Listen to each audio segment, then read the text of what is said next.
So I'm off to randomly film a train from the St. Anne de Bellevue Gare, St. Anne de Bellevue train station. There's the church down there. That church down there is the big church by the locks in St. Anne's. And my great-great-great-grandfather is, I think, one of 20 people buried in the tomb below on my mom's side of the family. So just some random filming today because why not? I gotta get more exercise. Gotta get more exercise. My hand keeps shaking because my other hand's holding my cane. So I gotta find a way to film better. There's the ramp from the 20 going west.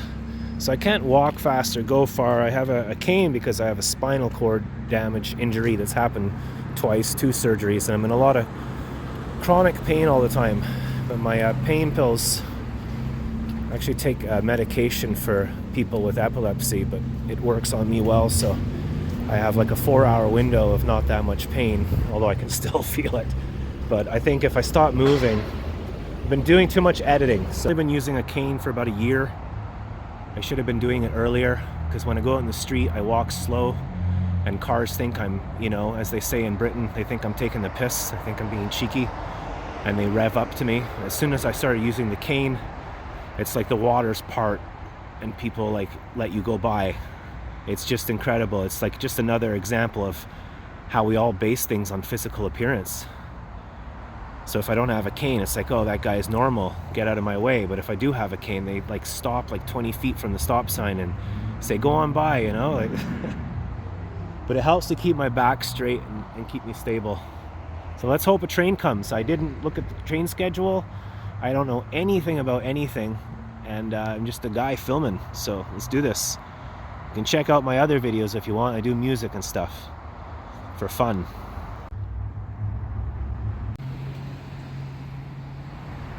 I used to do videos like this all the time. This is not something I'm just starting all of a sudden.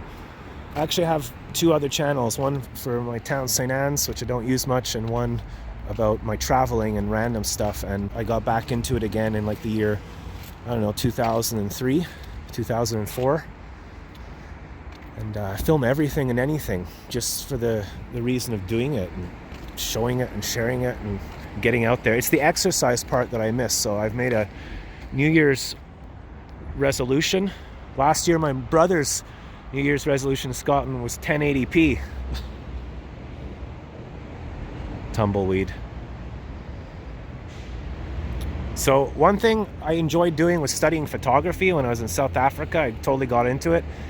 And there's a couple of basic things I try to do, but really I'm just shivering and my hand is shaking, so I'm not really into it. But painting, composition, when you're filming, you can apply to a camera filming or whatever, keeping a steady hand, which I have a hard time doing because I have nerve damage.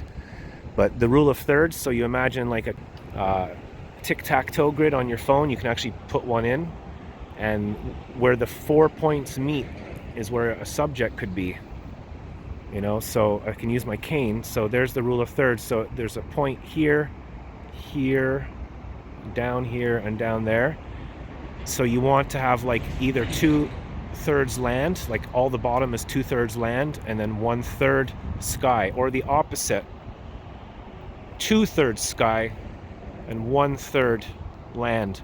And then the lead-in line are natural lines. So like this fence and the yellow line in the train tracks, whether you like it or not, you see, not only do you have 1/3 sky and 2/3 land, but you have, say the subject is the end, like it's a person, is the end of my cane here. So the line, the train track line, will naturally bring your eye into the subject, rather than if your subject wasn't. This is the worst thing you could do in photography is right in the middle.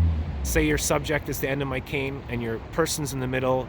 It's half land and half sky. It's boring. If you look at any painting, or those are the rules and they're meant to be broken, but if you look at any painting or advert anywhere on the street or whatever, you'll see that it's always like 2/3 sky, 1/3 land, and then if your subject, instead of it being in the middle, your subject's going to be over to here or to down here to the side, so that your eyes look with the tracks. That's called a lead-in line.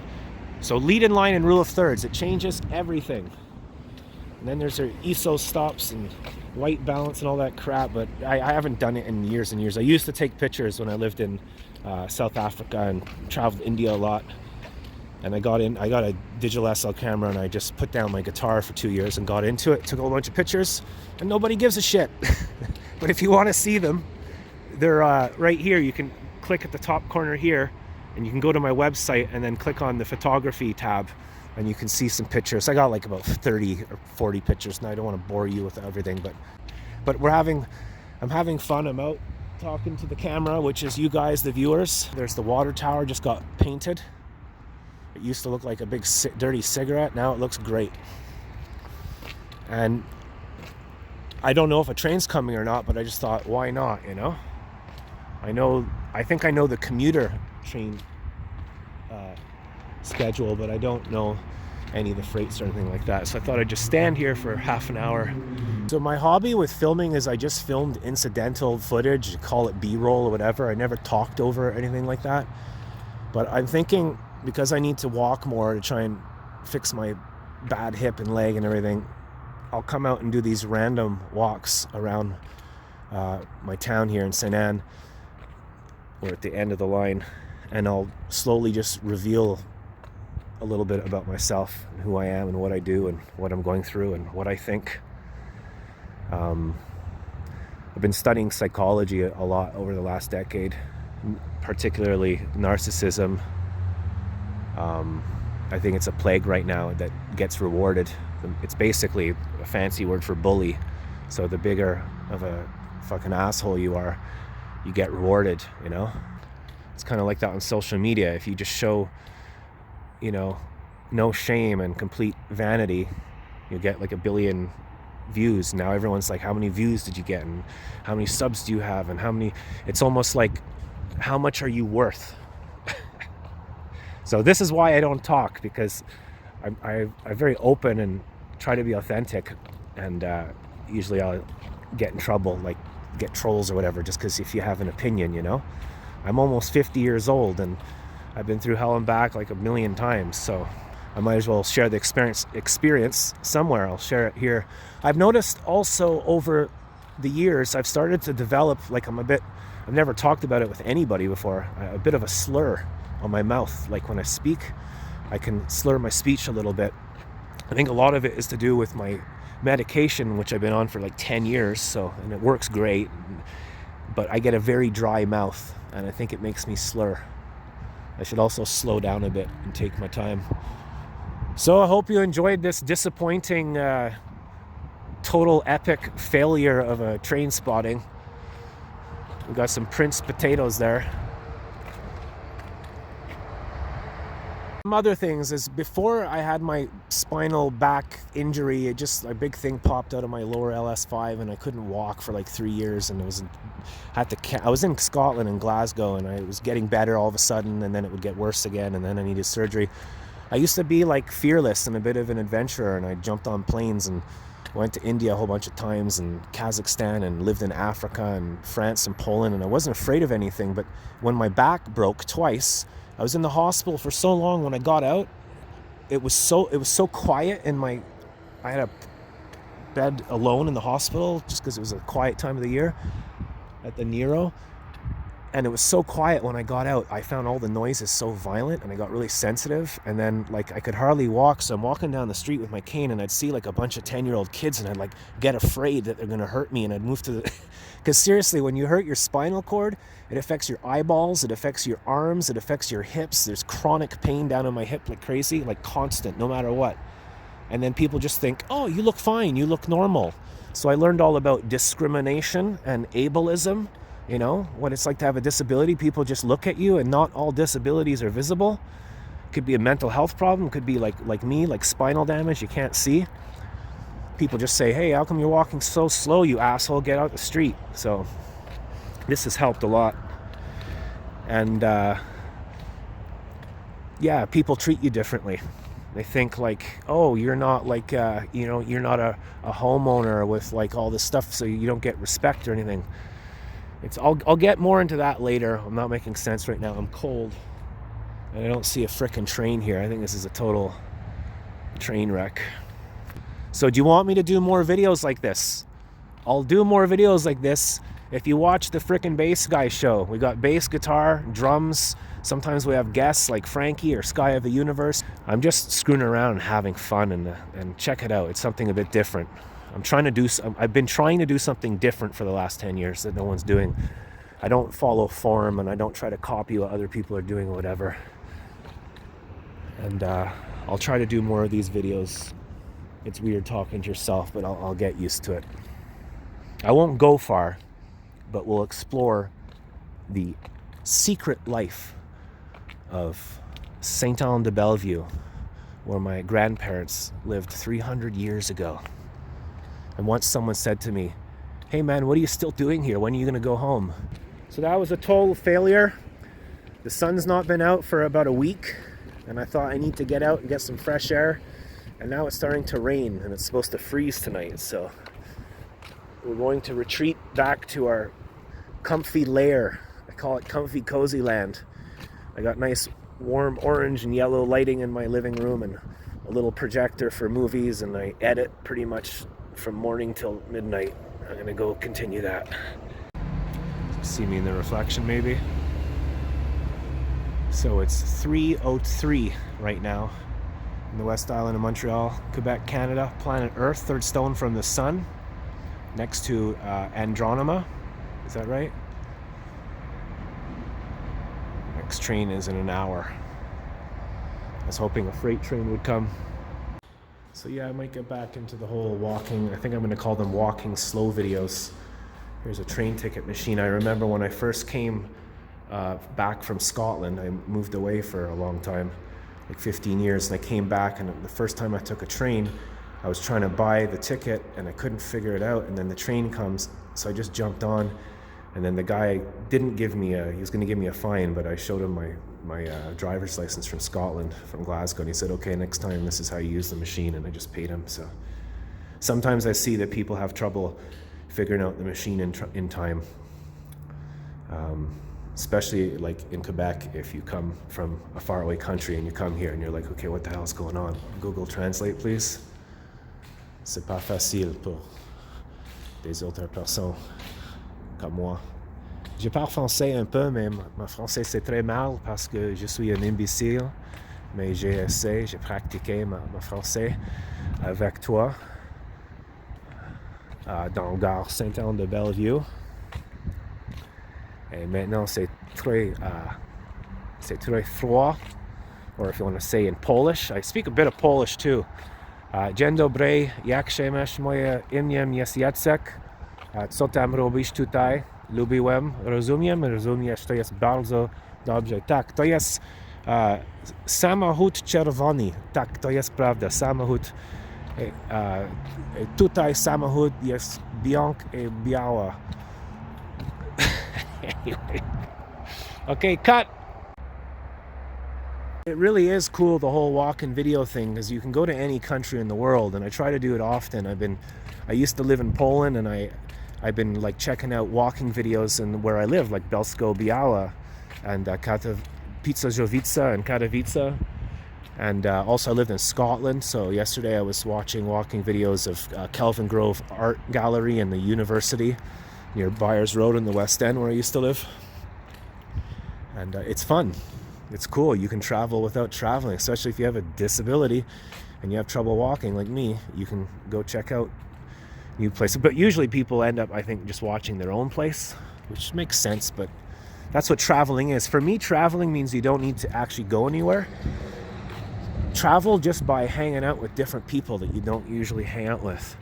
You know, we seem to always get in groups of people that all pat each other on the back and agree with each other, when you could be hanging out with just totally different people, and you'll travel by learning new things from new people. That's what I say anyways. So thanks for watching this video. Yeah, I think I'm gonna give up. I waited another 20 minutes, but no train. Next time I'm gonna check. So here's a little challenge for any train experts out there, because I don't know anything. What does this mean? Is this some kind of marking from a different alien civilization, or is it just, it says 10,500 pounds.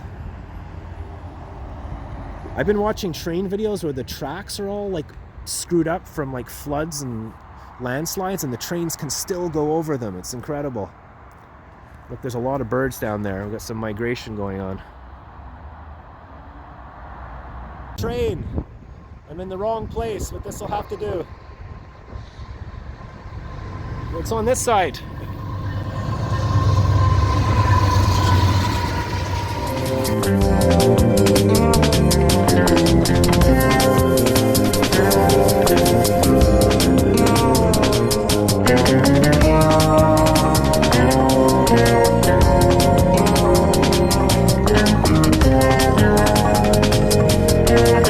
Damn it, I screwed up. I didn't even see it coming. Going fast, man, like over the bridge, like a bat out of hell. I don't even feel safe standing here. Look how fast this train is going, man. Over a bridge. So I am keeping my distance, I'm being safe, and I'm not going to do anything stupid.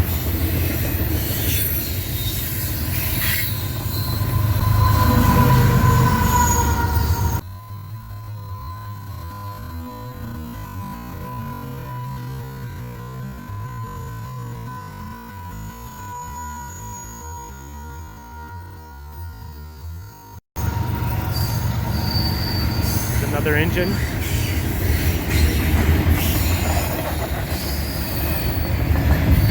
Feel the whole bridge shaking.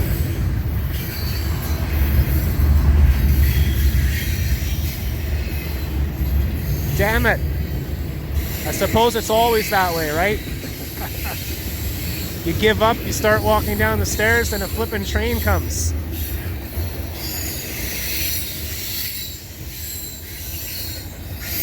So I grew up to this sound. I grew up in St. Anne's, and because there's a curve here, it squeaks on the tracks, like particularly right here. And at 3 in the morning, it's the kind of sound that like it's like the anthem of your childhood or your life. You know, you hear the trains going by. Because I used to live like close to the train station in the 70s and 80s and 90s.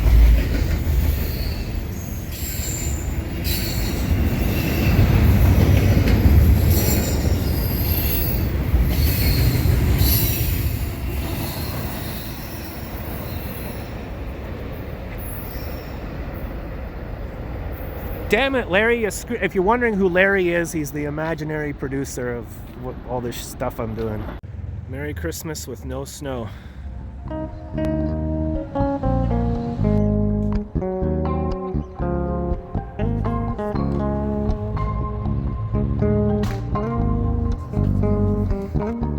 I screwed up majorly. I went to the train station, I missed the train, and then I went to the store to get my dinner. I go to the store to get my dinner usually, and I forgot my wallet because I'm wearing a different coat because it's so warm out. So I had to go all the way back home. I took a little rest, lay on the floor for 2 minutes, and I'm going back again to get my stuff. So I could film more trains like that because it's not far from me. It's a 5-minute walk. It takes me 20 minutes. It takes a normal person not even 5 minutes. Normal person. Listen to me, the ableist. You know, I could just do it on my show, and I do a bit, but there's a lot of things that really grind my gears, as Peter Griffin would say. And I know never to target any single person. It's more like not target, but I want to talk about ideas, subjects and ideas, because living through this like back pain, cane thing through my whole life, and now there's a lot of discrimination and ableism and judgment, and then there's the whole culture thing, and it's just like fucking, man, I live all over the world, but sometimes just being here, I've never encountered so many fucking problems so far. People just trying to chop each other down, so I might be talking about that. But the idea, the philosophy, not the people. I tell you, man, I can't even explain it. Just because, like, it's like a cult or a club, and if you have a different opinion from people, or if you wear a mask, or if you can do your own thing and you don't like all the same shit, and you're not part of the group or the club, and you have to surrender yourself to the idea of the. It's just fucking weird, man. You live somewhere for 300 years and you get treated like a piece of shit. It's fucked up, man. But it's like when you're up, when you're able and your body works fine and you're gigging and everyone likes you and blah, blah, blah, and because you were away for a while. And then after my life changed, I have a disability. I like my privacy, you know? It doesn't matter what I fucking like or what I don't like. It's like there's this whole French English thing. And then there's this whole like either you're a homeowner or you're not. So if you're a disability, it's almost like people like look at you sideways and treat you like you're fucking a piece of shit that doesn't deserve to live. And it's like you know when you have a feeling about people, you're usually right, you know. So like it's like clockwork. Every time I go to the store, I run into like 3 or 4 people that look at you sideways, like they all say hi and hug and wave, and they're all like part of a little club, and they all say hi to each other because they're all homeowners or because they're all community or because they're all this or whatever. But it's like if you're like me and I have my own show, I do my own thing, I like my privacy, I keep to myself. I use almost zero fucking waste. I consume way less than anybody else. I don't have a washing machine even. I don't have an air conditioner. I don't have a microwave. I have a tiny apartment. I fucking use almost nothing. I don't have a car. My footprint is low, you know, and I just keep to myself and I feed the fucking birds and I do my music. And every fucking time I go to the store, this has been happening for like fucking 5 years, there's just someone who looks at you like you shouldn't be around, you know?